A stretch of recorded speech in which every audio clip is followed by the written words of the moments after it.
कहा जाता है संगम पर 3 नदियां मिलती, गंगा, यमुना, सरस्वती। गंगा यमुना तो दिखाई पड़ती, मिल जाती हैं तो भी अलग अलग दिखाई पड़ती, उनके जल का रंग अलग अलग है। सरस्वती दिखाई नहीं पड़ती, अदृश्य, वो दृश्य नहीं होती।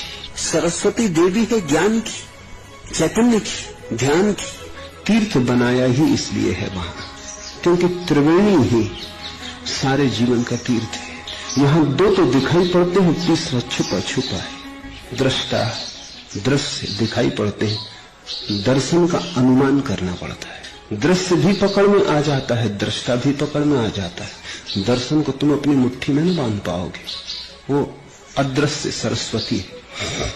ऐसी ही मनुष्य की दशा है। असल में ये मनुष्य की दशा का ही प्रतीक।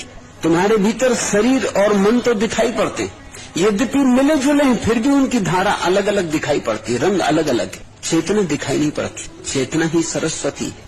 तुम्हारी चेतना नहीं दिखाई पड़ती, वह सरस्वती। तो मन, शरीर और आत्मा, इन 3 का मिलन तुम्हारे भीतर हो रहा है।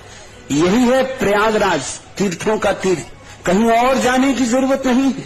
कुंभ मेला तुम्हारे भीतर रोज ही लगा हुआ है, तुम ही हो कुंभ, इसमें ही डुबकी मारो। सब तीर्थ में खोजिया गहरे बुर की मार, पलटू जल के बीच में किन पाया करतार।